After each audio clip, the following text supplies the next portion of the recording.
ಜಿಲ್ಲಾಡಳಿತ, ಜಿಲ್ಲಾ ಪಂಚಾಯಿತಿ, ತೋಟಗಾರಿಕೆ ಇಲಾಖೆ ಚಿಕ್ಕಮಗಳೂರು, ಉದ್ಯಾನ ಕಲಾ ಸಂಘ ಕೆಪೆಕ್ ಹಾಗೂ ಇತರೆ ಇಲಾಖೆಗಳ ಸಹಯೋಗದೊಂದಿಗೆ ಚಿಕ್ಕಮಗಳೂರು ಜಿಲ್ಲಾ ಆಟದ ಮೈದಾನದಲ್ಲಿ ಗಣರಾಜ್ಯೋತ್ಸವದ ಅಂಗವಾಗಿ ಜನವರಿ 26ರಿಂದ 28ರವರೆಗೆ 3 ದಿನಗಳ ಕಾಲ ಚೈತ್ರೋತ್ಸವ ಫಲಪುಷ್ಪ ಪ್ರದರ್ಶನವನ್ನು ಏರ್ಪಡಿಸಿದ್ದು, ಇಂದು ಜಿಲ್ಲಾ ಉಸ್ತುವಾರಿ ಸಚಿವರಾದ ಕೆಜೆ ಜಾರ್ಜ್ ಅವರು ಉದ್ಘಾಟಿಸಿ ಚಾಲನೆ ನೀಡಿದರು.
ಬಳಿಕ ಮಾತನಾಡಿದ ಅವರು, ಫಲಪುಷ್ಪ ಪ್ರದರ್ಶನದಲ್ಲಿ ಮುಖ್ಯ ಆಕರ್ಷಣೆಯಾಗಿ ಭದ್ರ ಬಾಲ್ಯ, ನಾದಲೌಕ, ನೂತನ ಪುಷ್ಪ ಕಲಾಕೃತಿಗಳ ಪ್ರದರ್ಶನ, ಹೂವುಗಳಿಂದ ಅಲಂಕರಿಸಿದ ಐಸಿಸಿ ಮಹಿಳಾ ವಿಶ್ವಕಪ್ ಕ್ರಿಕೆಟ್ ತಂಡದ ಕಲಾಕೃತಿ ನಿರ್ಮಾಣ ಆಯೋಜಿಸಲಾಗಿದ್ದು, ಪ್ರತಿಯೊಬ್ಬರೂ ತಪ್ಪದೇ ಆಗಮಿಸಿ ಈ ಪ್ರದರ್ಶನವನ್ನು ವೀಕ್ಷಿಸಿ ಎಂದರು.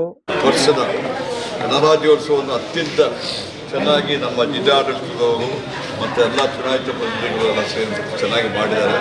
ಬಹುಶಃ ಫಲಪುಷ್ಪ ಪ್ರದರ್ಶನ ಮಾತ್ರವಲ್ಲದೆ ವರ್ಷಕ್ಕೂ ಅದು ಹೆಚ್ಚಿಗೆ ಚೆನ್ನಾಗಿ ಮಾಡ್ತಿದ್ದಾರೆ, ಚೈತ್ರೋತ್ಸವ ಮಾಡ್ತಾ ಇದ್ದಾರೆ. ಬಳಿಕ ಮಾತನಾಡಿದ ಅವರು, ಫಲಪುಷ್ಪ ಪ್ರದರ್ಶನದಲ್ಲಿ ಮುಖ್ಯ ಆಕರ್ಷಣೆಯಾಗಿ ಭದ್ರ ಬಾಲ್ಯ, ನಾದಲೌಕ, ನೂತನ ಪುಷ್ಪ ಕಲಾಕೃತಿಗಳ ಪ್ರದರ್ಶನ, ಹೂವುಗಳಿಂದ ಅಲಂಕರಿಸಿದ ಐಸಿಸಿ ಮಹಿಳಾ ವಿಶ್ವಕಪ್ ಕ್ರಿಕೆಟ್ ತಂಡದ ಕಲಾಕೃತಿ ನಿರ್ಮಾಣ ಆಯೋಜಿಸಲಾಗಿದ್ದು, ಪ್ರತಿಯೊಬ್ಬರೂ ತಪ್ಪದೇ ಆಗಮಿಸಿ ಈ ಪ್ರದರ್ಶನವನ್ನು ವೀಕ್ಷಿಸಿ ಎಂದರು.